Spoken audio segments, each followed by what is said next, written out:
अस्सलाम वालेकुम। आज हम बात करेंगे वोल्टेज के बारे में। वोल्टेज क्या होते हैं, इसके साथ साथ हम ईएमएफ के बारे में बात करेंगे। ईएमएफ क्या होती है और इन दोनों में फ़र्क क्या होता है, और वोल्टेज की हिस्ट्री, इसकी डेफिनेशन, इसका फार्मूला और इसकी टाइप्स, और वोल्टेज के मेजरिंग इंस्ट्रूमेंट के बारे में बात करेंगे। सबसे पहले हम इसकी डेफिनेशन करते हैं। आपको पता है तमाम चीज़ें मादा से मिलकर बनी हैं। मादा के अंदर छोटे छोटे एलिमेंट्स होते हैं। इन एलिमेंट्स के अंदर छोटे छोटे मॉलिक्यूल्स होते हैं। इन मॉलिक्यूल्स के अंदर छोटे छोटे एटम्स होते हैं। इन एटम्स के अंदर छोटे छोटे इलेक्ट्रॉन होते हैं। वोल्टेज एक प्रेशर, एक फोर्स, एक टार्क है जो किसी कंडक्टर में इलेक्ट्रॉन को भाव करवाती है या इलेक्ट्रॉन को एक जगह से दूसरी जगह हरकत करने में मजबूर करती है। मिसाल के तौर पर यह हमारे पास एक केबल है जिसके अंदर रेशादार कंडक्टर्स हैं। इस रेशादार कंडक्टर्स के अंदर लाखों करोड़ों की तादाद में इलेक्ट्रॉन्स होंगे। जब हम इस कंडक्टर को सप्लाई बैटरी या जनरेटर के साथ कनेक्ट करेंगे तो इसमें मौजूद इलेक्ट्रॉन्स के अंदर रिपल्शन की फ़ोर्स पैदा होगी। इस फोर्स की वजह से जब इलेक्ट्रॉन्स एक जगह से दूसरी जगह मूव करेंगे तो इस फोर्स को हम ईएमएफ यानी इलेक्ट्रोमोटिव फोर्स कहेंगे। अब बात करेंगे वोल्टेज की हिस्ट्री के बारे में।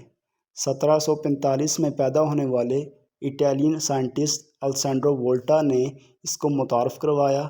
बाद में इनके एजाज़ में इनके नाम पर वोल्टेज का यूनिट वोल्ट रखा गया, इसलिए हम वोल्टेज को वी से ज़ाहिर करते हैं। अब हम बात करेंगे वोल्टेज के फार्मूला के बारे में। According to Ohm law, V is equal to I R, यानी करंट और रेजिस्टेंस को मल्टीप्लाई करें तो हमें वोल्टेज मालूम हो जाते हैं। अब हम बात करेंगे वोल्टेज की टाइप्स के बारे में। वोल्टेज की दो टाइप्स होती हैं, एक एसी वोल्टेज और दूसरी डीसी वोल्टेज। अब हम बात करेंगे वोल्टेज की पैमाइश के लिए कौन से इंस्ट्रूमेंट इस्तेमाल होते हैं। तो वोल्टेज की पैमाइश के लिए वोल्ट मीटर इस्तेमाल होते हैं। इसके आगे दो किस्म की टाइप होती हैं, कुछ एसी वोल्ट मीटर होते हैं और कुछ डीसी वोल्ट मीटर होते हैं। आप जो हमारे हाथ में ये मीटर देख रहे हैं, ये एसी वोल्ट मीटर है जो 500 वोल्ट तक वोल्टेज को चेक कर सकता है। ये डिजिटल वोल्ट मीटर है, ये डिजिट की शक्ल में वोल्टेज को जाहिर करता है। एसी वोल्ट मीटर की दो अक़साम होती हैं, एक एनालॉग वोल्ट मीटर और दूसरी डिजिटल वोल्ट मीटर। आप ये जो देख रहे हैं ये एनालॉग वोल्ट मीटर है जो नीडल की मदद से वोल्टेज को शो करता है। ये दूसरा जो है वो एक डिजिटल वोल्ट मीटर है जो डिजिट की शक्ल में वोल्टेज को शो करता है। अब हम शुरू करते हैं वोल्टेज मीटर का एक्सपेरिमेंट। वोल्टेज मीटर को हमेशा सप्लाई के पैरेलल में लगाना चाहिए। ये हमारे पास एक डिजिटल वोल्ट मीटर है जिसकी वोल्टेज चेक करने की रेंज 500 वोल्टेज तक है। अब हम इसके दोनों टर्मिनल में एक एक वायर को लगाकर सप्लाई के साथ कनेक्ट करेंगे। ये हमने इस दोनों टर्मिनल्स के अंदर एक एक वायर को लगा दिया है। अब हम इस केबल को सप्लाई के साथ कनेक्ट करेंगे। ये देखें, अब हम इस केबल को मेन सप्लाई के साथ कनेक्ट करेंगे।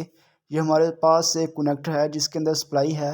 अब हम इस कनेक्टर के अंदर वोल्टेज मीटर की दोनों जो वायर्स है वो लगा देंगे।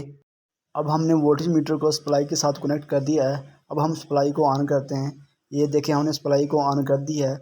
अब इस टाइम इस वोल्ट मीटर पे 218, 219, 220 वोल्ट शो हो रहे हैं। हम उम्मीद करते हैं कि हमारी छोटी सी इंफॉर्मेटिव वीडियो आपके बहुत काम आएगी। इस तरह का मज़ीद अच्छी और इंफॉर्मेटिव वीडियो देखने के लिए हमारे चैनल रामीन इलेक्ट्रिकल सॉल्यूशन को सब्सक्राइब करें। आपको अगर कोई भी मसला, कोई सवाल है तो कमेंट बॉक्स में अपना सवाल पेश करें। शुक्रिया।